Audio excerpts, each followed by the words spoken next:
Olá, graça e paz. Meu nome é Patrícia e vamos dar continuidade à nossa leitura da Palavra de Deus em ordem cronológica. Juízes capítulo 2. O anjo do Senhor em Boquim. O anjo do Senhor subiu de Gilgal a Boquim e disse: Tirei vocês do Egito e os trouxe para a terra que prometi, com juramento dar a seus antepassados. Eu disse: Jamais quebrarei a minha aliança com vocês. E vocês não farão acordo com o povo dessa terra, mas demolirão os seus altares. Porque vocês não me obedeceram? Portanto, agora lhes digam que não os expulsarei da presença de vocês.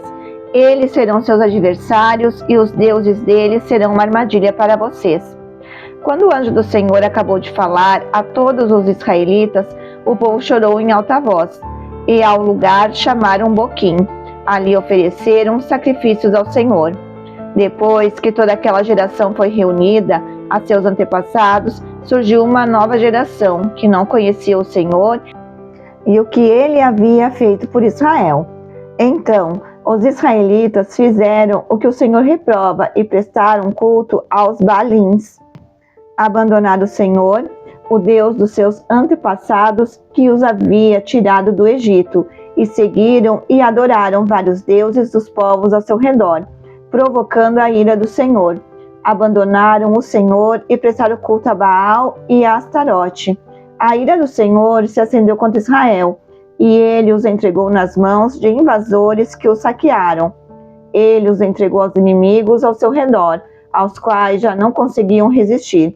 Sempre que os israelitas saíam para a batalha, a mão do Senhor era contra eles para derrotá-los, conforme lhes havia advertido e jurado. Grande angústia os dominava. Então o Senhor levantou juízes, que os libertaram das mãos daqueles que os atacavam. Mesmo assim, eles não quiseram ouvir os juízes, antes se prostituíram com outros deuses e os adoraram. Ao contrário dos seus antepassados, logo se desviaram do caminho pelo qual os seus antepassados tinham andado, o caminho da obediência aos mandamentos do Senhor. Sempre que o Senhor lhes levantava um juiz, ele estava com o juiz e o salvava das mãos de seus inimigos enquanto o juiz vivia. Pois o Senhor tinha misericórdia por causa dos gemidos deles, diante daqueles que os oprimiam e os afligiam. Mas, quando o juiz morria, o povo voltava a caminhos ainda piores do que os caminhos dos seus antepassados, seguindo outros deuses, prestando-lhes culto e adorando-os. Recusavam-se a abandonar suas práticas e seus caminhos obstinados. Por isso, a ira do Senhor acendeu-se contra Israel, e ele disse: Como este povo violou a aliança que fiz com seus antepassados e não tem ouvido a minha voz, não expulsarei de diante dele nenhuma das nações que Josué deixou quando morreu. Eu a usarei para pôr Israel à prova e ver se guardará o caminho do Senhor, se andará nele como fizeram os seus antepassados. O Senhor havia permitido que essas nações permanecessem, não as expulsou de imediato e não as entregou nas mãos de Josué. São estas as nações que o Senhor deixou para pôr à prova todos os israelitas, que não tinham visto nenhuma das guerras em Canaã. Fez isso apenas para treinar na guerra os descendentes dos israelitas, pois não tinham tido experiência anterior de combate. Os 5 governantes dos filisteus, todos os cananeus, os sidônios e os heveus que viviam nos montes do Líbano, desde o monte Baal Hermon até Lebo Amate. Essas nações foram deixadas para que por elas os israelitas fossem postos à prova, se obedeceriam aos mandamentos que o Senhor dera aos seus antepassados por meio de Moisés. Os israelitas viviam entre os cananeus, os hititas, os amorreus, os ferezeus, os heveus e os jebuseus. Tomaram as filhas deles em casamento e deram suas filhas aos filhos deles e prestaram culto aos deuses deles. O versículo 5. Agora vamos para Juízes capítulo 17. Os ídolos de Mica. Havia um homem chamado Mica, dos montes de Efraim, que disse certa vez à sua mãe: Os 13 quilos de prata que lhe foram roubados e pelos quais eu ouvi pronunciar uma maldição. Na verdade, a prata está comigo, eu a peguei. Disse-lhe sua mãe: O Senhor o abençoe, meu filho. Quando ele devolveu os 13 quilos de prata à mãe, ela disse: consagro solenemente a minha prata ao Senhor, para que o meu filho faça uma imagem esculpida e um ídolo de metal. Eu a devolvo a você. Mas ele devolveu a prata à sua mãe, e ela separou 2 quilos e 400 gramas e os deu a um ourives, que deles fez a imagem e o ídolo. E estes foram postos na casa de Mica.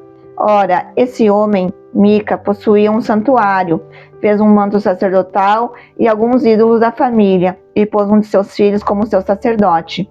Naquela época não havia rei em Israel, cada um fazia o que lhe parecia certo. Um jovem levita de Belém de Judá, procedente do clã de Judá, saiu daquela cidade em busca de outro lugar para morar. Em sua viagem, chegou à casa de Mica, nos montes de Efraim. Mica lhe perguntou: de onde você vem? Sou levita, de Belém de Judá, respondeu ele. Estou procurando um lugar para morar. Fique comigo, disse-lhe Mica. Seja meu pai sacerdote, e eu lhe darei 120 gramas de prata por ano, roupas e comida. O jovem levita concordou em ficar com Mica e tornou-se como um dos seus filhos. Mica acolheu o levita e o jovem se tornou seu sacerdote e ficou morando em sua casa. E Mica disse: agora sei que o Senhor me tratará com bondade, pois esse levita se tornou meu sacerdote. Reflexão de hoje, Juízes, capítulo 2, versos 17. Baal era o deus mais adorado dos cananitas, muito representado na forma de um touro. Ele simbolizava força e fertilidade e era considerado o deus da agricultura.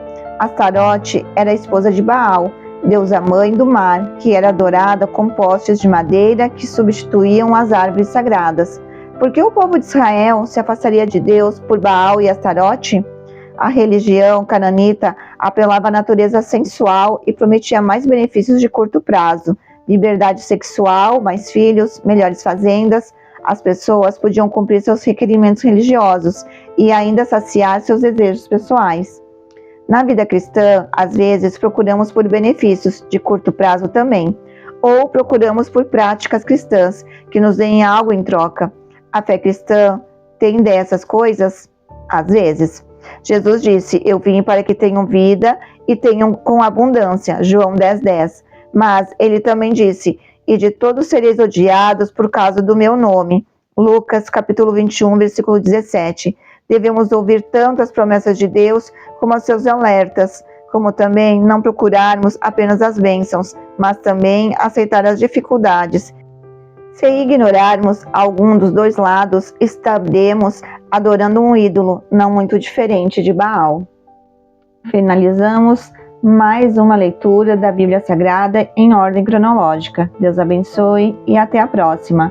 Audiobook Surpreendidos pelo Reino.